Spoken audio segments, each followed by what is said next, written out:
Welcome to Bridgeport, Connecticut.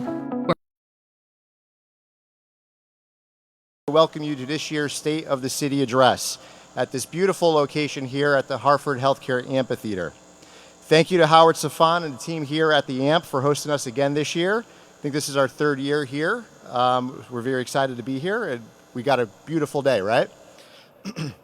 So together we're going to gather today to reflect on some shared achievements and outline our vision for the future. Our city is vibrant, it's dynamic, community, and under the leadership of Mayor Ganim and his administration, we have continued to grow, innovate, and prosper.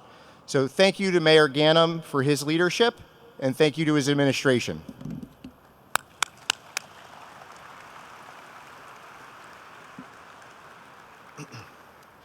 I want to share with you just two quick experiences I've had over the last couple of months. I was up in Hartford, which I often head up there to represent the business community of Bridgeport, to participate in a conversation about blighted properties and the opportunities that we have to reactivate these properties into production use here in Bridgeport.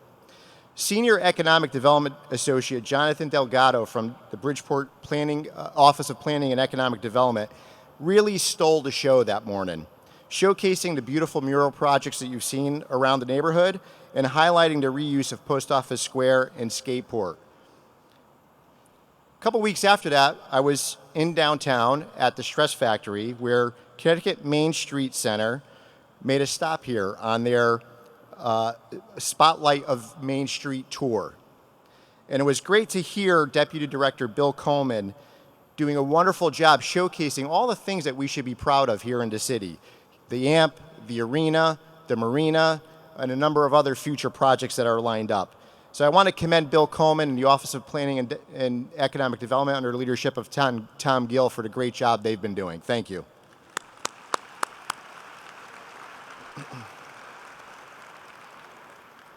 We've seen the recent announcement earlier this year on Nanoramic Laboratories' commitment to bringing 150 to 200 jobs to Bridgeport in the EV battery production sector. It's wonderful to see not just these destination venues here in Bridgeport, but the opportunity for economic growth through job creation. And it's nice to see the city of Bridgeport getting the attention it deserves. These things happen because we have a dedicated and committed leadership from local city council representatives led by Heidi Nieves and the many state representatives that are here today that represent the city up in Hartford. So I think we should applaud them for their hard work on behalf of the city as well.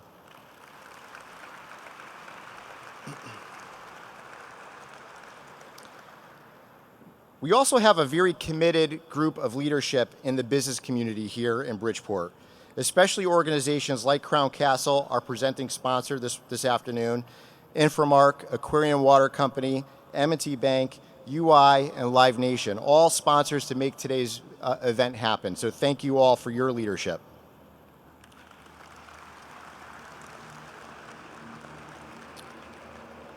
Most of these organizations have their leaders on the board of directors at the BRBC. And I do want to recognize our current board chair, Tom Quinn, who's sitting up front here from Nuovo Pasta in Stratford, as well as past board chair Kate Hanford Donahue from Hanford Research. I'm proud to be representing the business community of Greater Bridgeport. I'm especially grateful for the opportunity to work with some wonderful, wonderful people, especially Lauren Coakley-Vincent of the Downtown Special Services District, Andrea Fodor, president of the Hispanic Chamber of Commerce, Diana Washington of the Southern Connecticut Black Chamber of Commerce. I not only call these wonderful people my colleagues, but good friends to me and certainly good friends to the business community here in Bridgeport. So thank you all who I know are here this afternoon.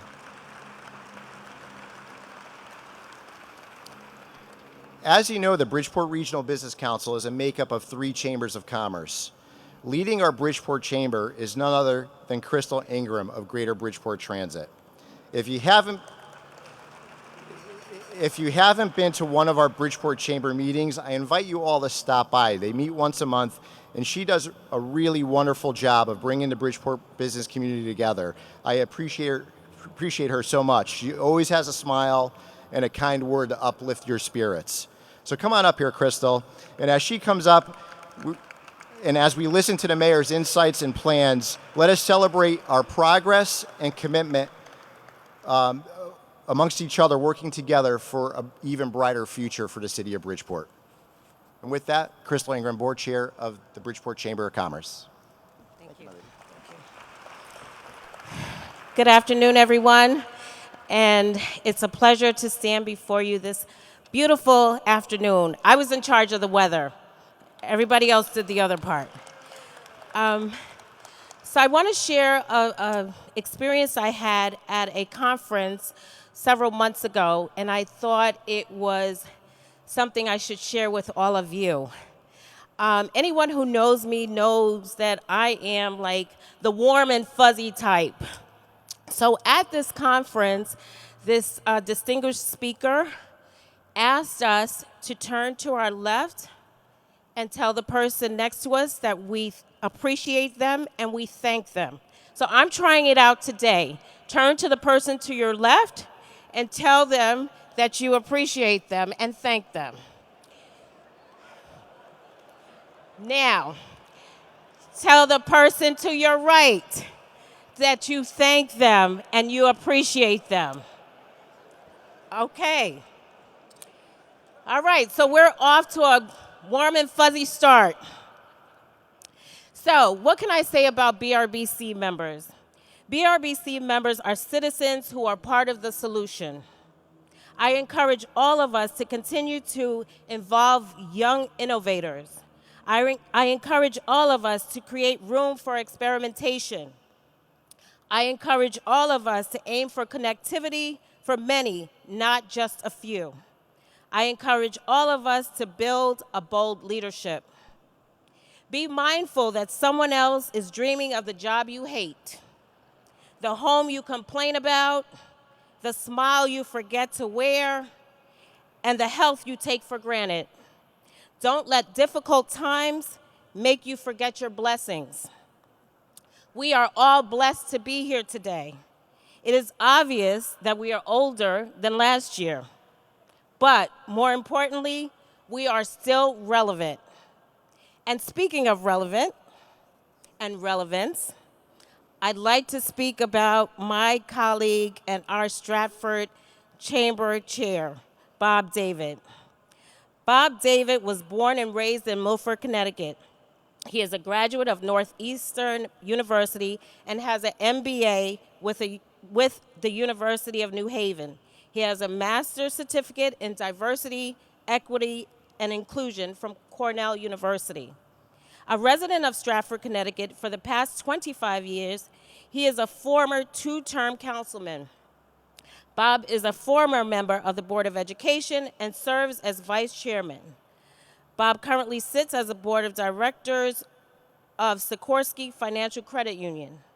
He is the current chairman of the board of the Stratford Chamber of Commerce after serving as a board and executive board member for 25 years.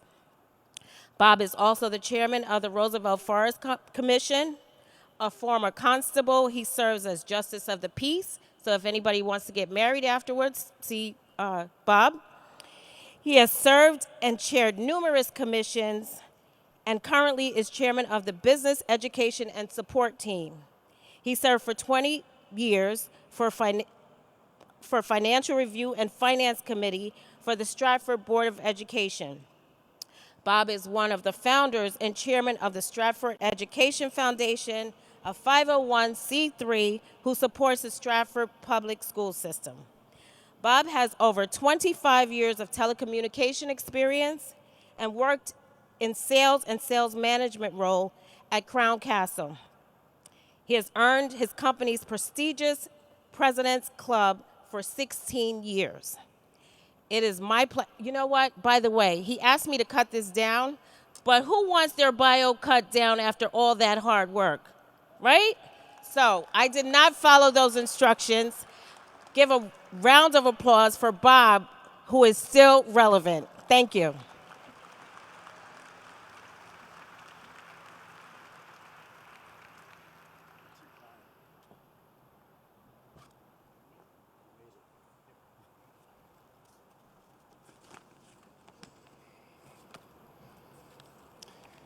thank you, Crystal, for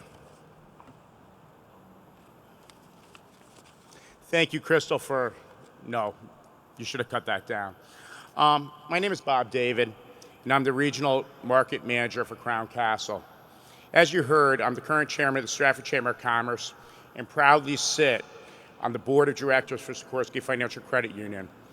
But today, I'm also the proud father of Tucker David, who just graduated a couple weeks ago from UConn, and he's now off the David payroll. Thanks for coming here today, Tuck. He's going to kill me later. Crown Castle has the honor and privilege to be the presenting sponsor. We have over 5,000 employees nationwide maintaining and owning 60,000 miles of fiber and thousands of cell sites. Locally, our fiber supports many businesses and municipalities.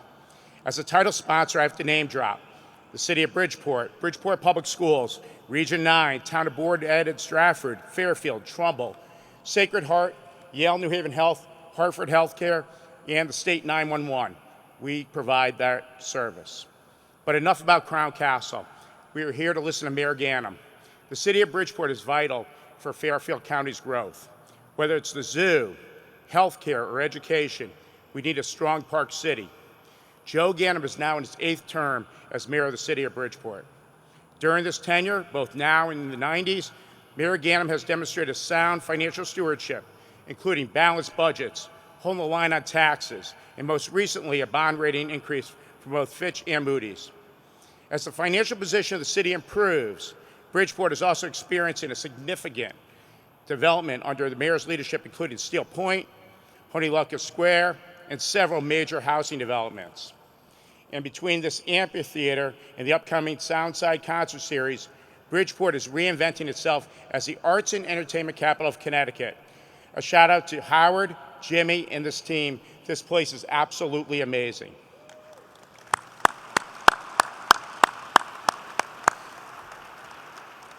We are now going to go to a video. Welcome to Bridgeport, Connecticut, where progress meets community, and every street corner tells a story of growth and opportunity. Take a look around. Our skyline is evolving, our businesses are flourishing, and our schools are paving the way for future leaders.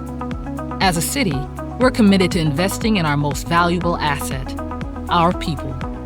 And it's not just about economic development. We're also focused on improving the quality of life for those who live, work, and play here. That's why we've invested in revamping public amenities, from sports complexes and neighborhood parks to mural programs and music festivals. We're both enhancing everyday life for residents and attracting out-of-town visitors. With a rich tapestry of culture, art, and entertainment, there's always something to inspire and delight. So come see for yourself now. Together, Bridgeport is building a promising tomorrow.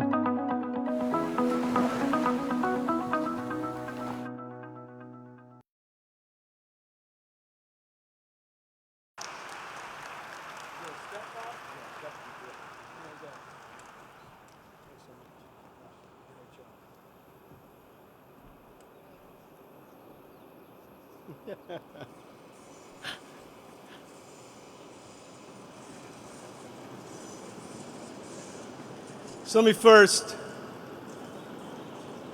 say thanks to Bob David for your kind introduction. To Dan Onofrio,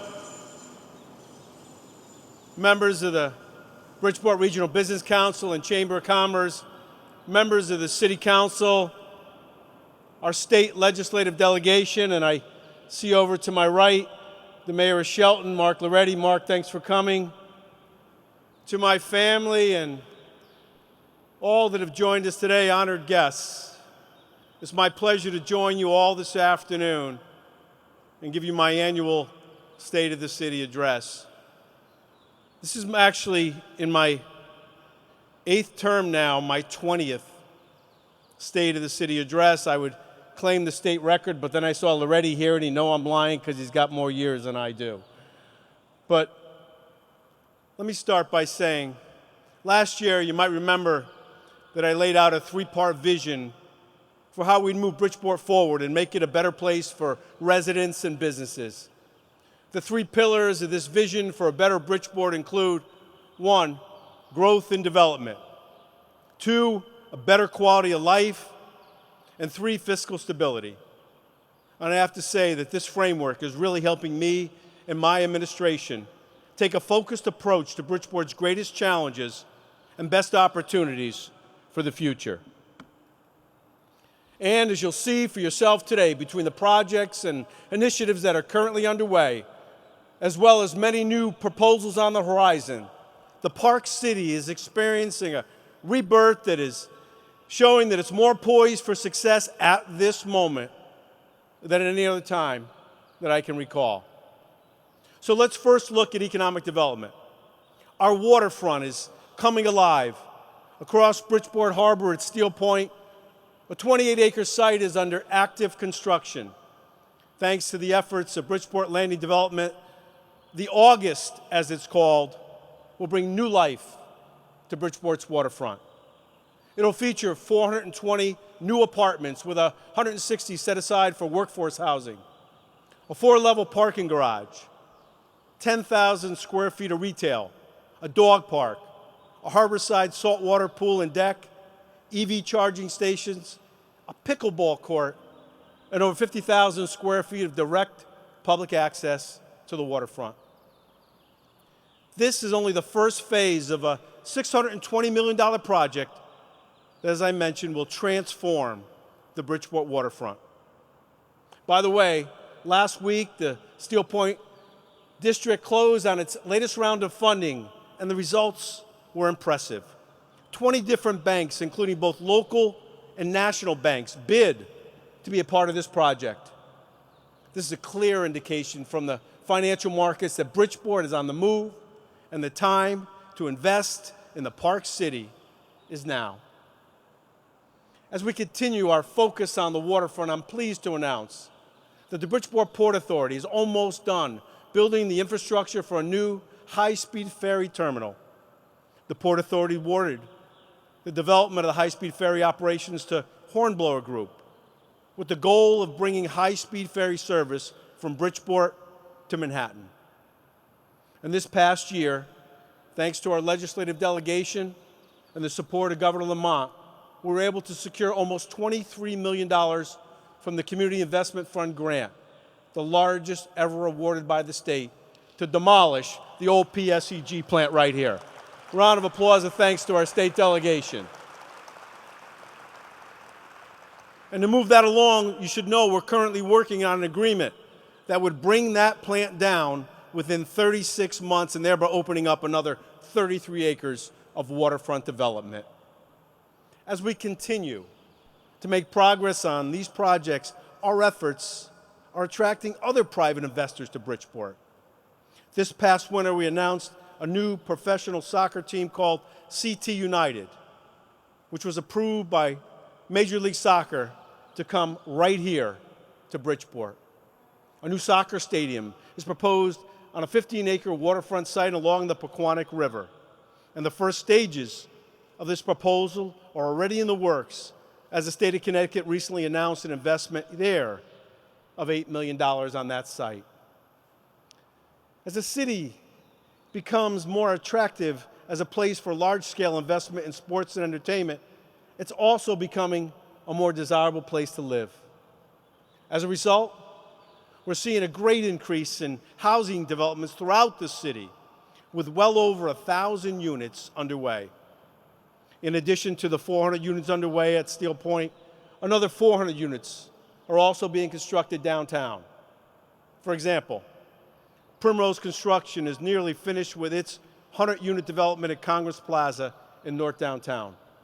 Soundview Apartments is putting another 120 units online as it converts the 12-story former gas company building at 855 Main Street. At 430 John Street, the former AT&T building is being developed into 80 new apartments.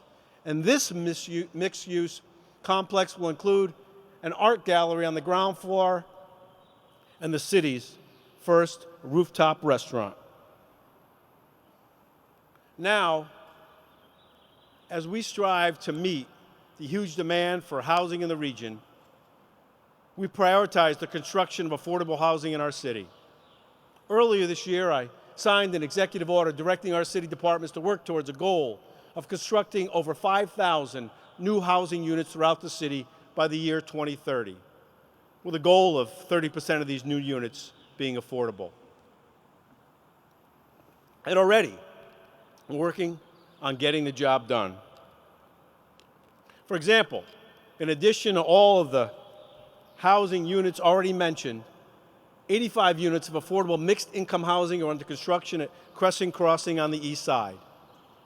And just down the street from there, a $40 million historic renovation of Waltersville School will bring an additional 70 units of affordable housing.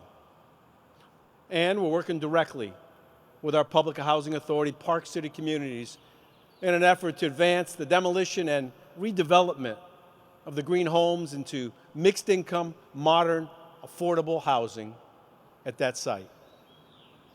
And in partnership with our City Council, the City of Bridgeport reestablished its Fair Rent Commission.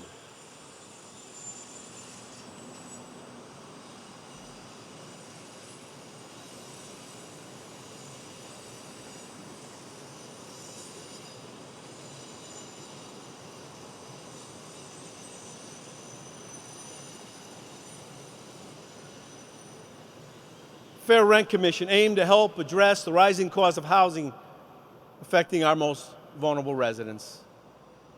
So as we build more housing throughout the city, we also seek to complement these efforts with other amenities to improve the quality of life in our neighborhoods. For example, in the Hollow section of the city, the Squash Bridge project will bring 7 new squash courts to Bridgeport.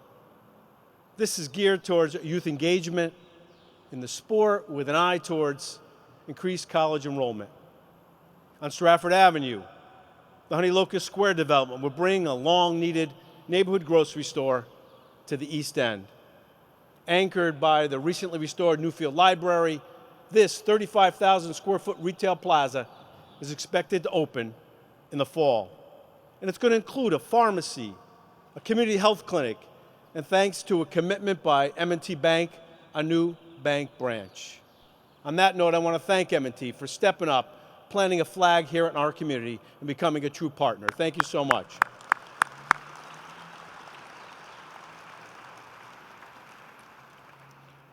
Speaking of investment in community, this past year we celebrated the grand opening of a new state-of-the-art Wakeman's Boys and Girls Club. This is a $23 million facility that expects to serve over 2,000 children a year, and in partnership with Southwest Community Health, will feature a full-scale health and dental clinic. Thank you to everyone at Wakeman and Caribe for making this project a reality for the youth of Bridgeport.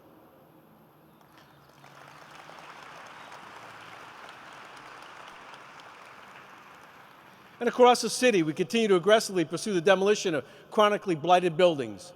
A huge example of this is at the site of the former Remington Arms factory on the east side. It was one of the largest blighted properties in the city. And with the help of our state delegation, we spent millions to raise those buildings, paving the way for cleanup and redevelopment on that site, while also preserving the shot tower as part of Bridgeport's history. Finally, let's round out this development picture with an eye towards jobs. As we experience all of this construction that I've just talked about, we're seeing the creation of over 1,000 skilled, good-paying jobs in the building, trades, and beyond. And we're also seeing major employers locate their businesses here, creating even more opportunities for our residents. For example, North Sales continues to grow its world-class sail manufacturing operation at Bridgeport Boat Works. McBride Electric, in addition to building his own company headquarters in the East End, has been awarded the first fuel cell power plant to be built and owned in Connecticut by a minority-owned firm.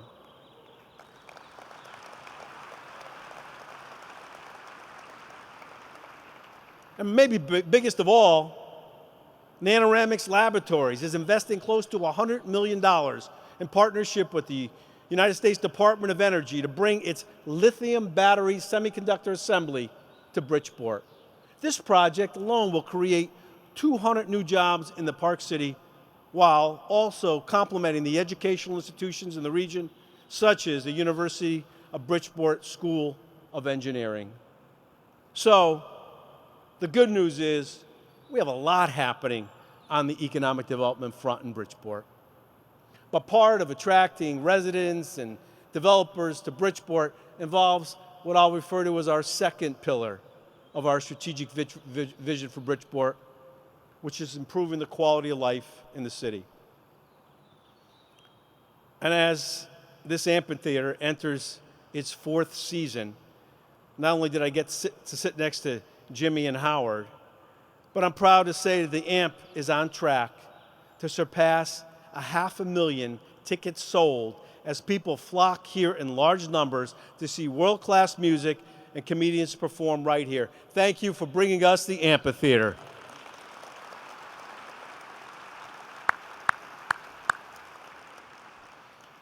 And if you haven't heard already, just announced last week, the lineup for this year's Soundside Summer Concert at Seaside Park will feature Noah Kahan, the Goo Goo Dolls, Boyz II Men, Teddy Swims, and the Foo Fighters, just to name a few. And early ticket sales, I'm told, are through the roof.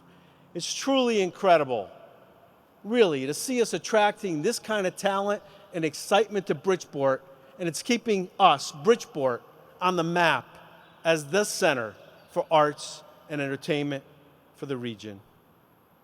And by the way, I should mention that city government is doing its part to build and facilitate the development of arts and entertainment in Bridgeport, including $30 million in upgrades to improve the Total Mortgage Arena, as well as funding local artists to paint murals on buildings downtown, adding to the beauty and culture of this great city.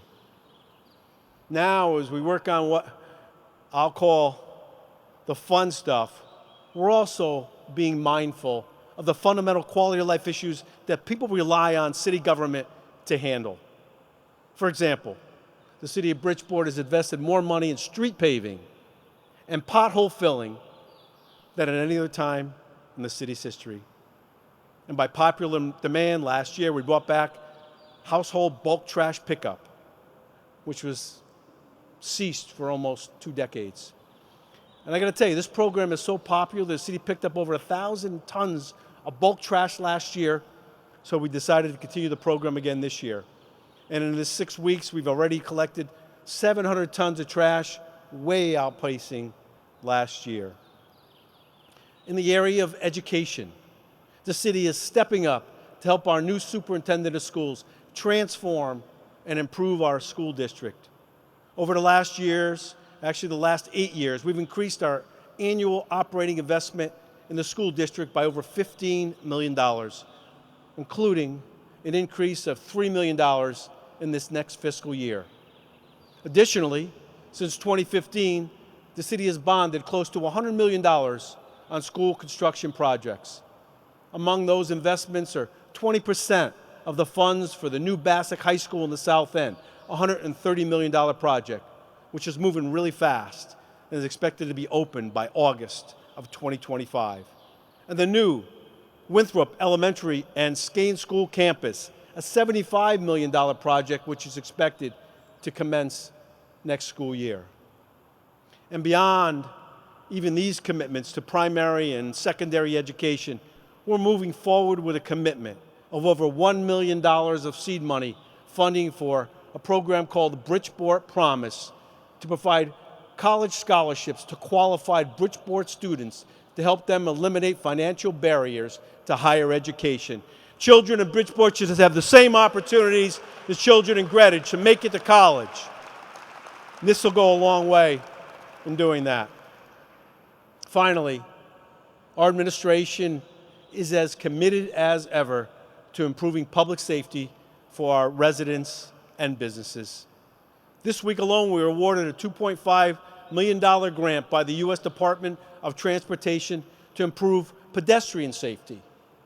And we're actively engaged with community leaders throughout the city to focus on creating safer streets for all, including more speed bumps throughout the city, improved lighting for pedestrians with more visible crosswalks, and improvements to bike safety in our city throughout.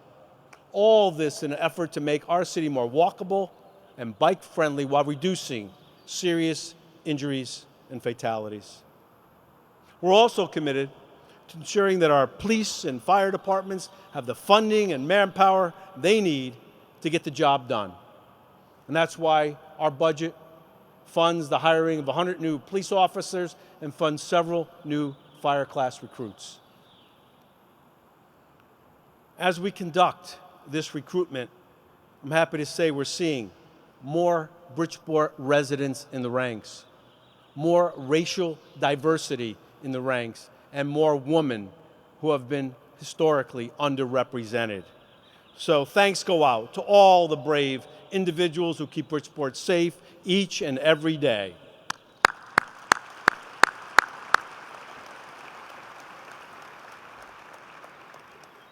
Before I move on, I want to stop and acknowledge when it comes to educating and providing opportunity for our children, addressing the critical needs of housing and healthcare, or addressing issues of safety and violence in our community, we don't do this work alone. And it was my pleasure over the past 3 years to deploy tens of millions of COVID relief dollars entrusted to the city of Bridgeport to almost 100 different programs doing amazing work to help people with their most critical needs. For example, the University of Bridgeport Business Accelerator Program helped dozens of local Bridgeport business leaders to build capacity, network, and develop skills for success as they thrive, grow, and give back to our community. The new Welcoming Center, established by Career Resources, serves as a unique opportunity for formerly incarcerated individuals coming out of prison back to Bridgeport, offering a place to go for a fresh start. These efforts have drastically reduced the recidivism rate for the individuals that they serve. And the Center for Family Justice provides life-saving, trauma-informed, and inclusive care for both children and adults who are facing harm and domestic violence at home or in our community. Now, these are just 3 of a mere sampling of almost 100 organizations who are doing, and because of the COVID money, have done heroic work serving the needs of the greater Bridgeport area. I know that there's representatives from some of these organizations here with us today.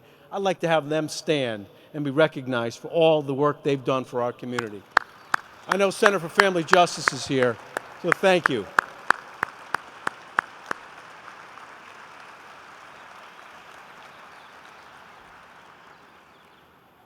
Finally, investing in economic development and improving the quality of life are, of course, extremely important, but difficult or impossible to accomplish unless our fiscal house is in order. So that brings me to the 3rd major pillar of our strategic vision for a better Bridgeport, which is fiscal stability. And just this past week, we adopted a budget that, for the 9th year in a row, is balanced, funds all necessary government services, increases funding to education, and once again, holds the line on taxes. Actually, this year, we did better than hold the line on taxes. For the 2nd year in a row, we expanded what's called the Senior Tax Relief Program, giving larger tax rebates to even more seniors and persons with disabilities who are on fixed incomes. And so, why does this budget talk matter? Well, as I reported last year, our commitment to ending each year with a surplus means that we're slowly rebuilding our rainy day fund, which was nearly depleted when I took office, along with a $20 million deficit. And in less than a decade, we've grown the city's rainy day fund, which is now close to $45 million. This is important, a very important safety net to ensure the city's protected from an unforeseen event or ever again falling into a deficit. For the rating agencies, what this means is that the city of Bridgeport is stronger and a more reliable bet for investment. For the first time, the city has an A and A+ ratings from all 3 credit rating agencies.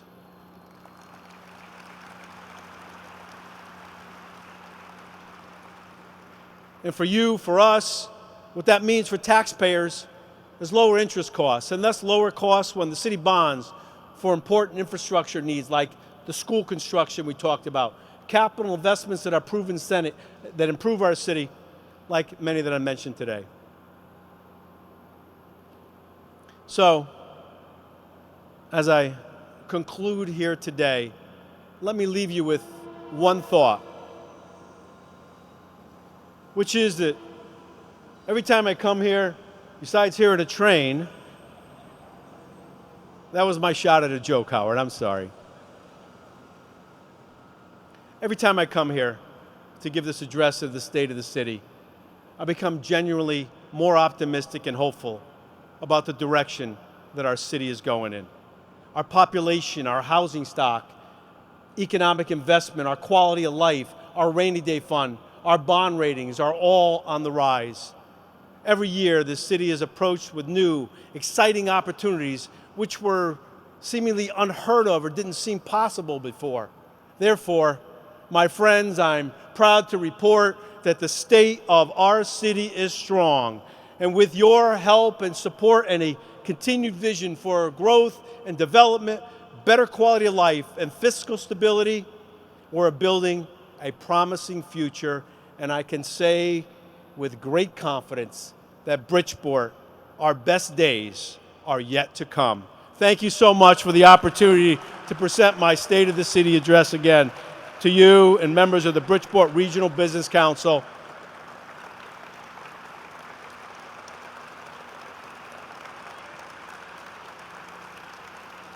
Thank you.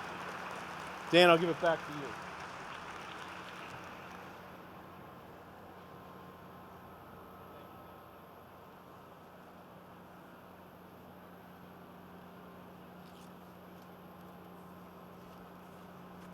What do you say? One more round of applause for Mayor Ganim and his administration.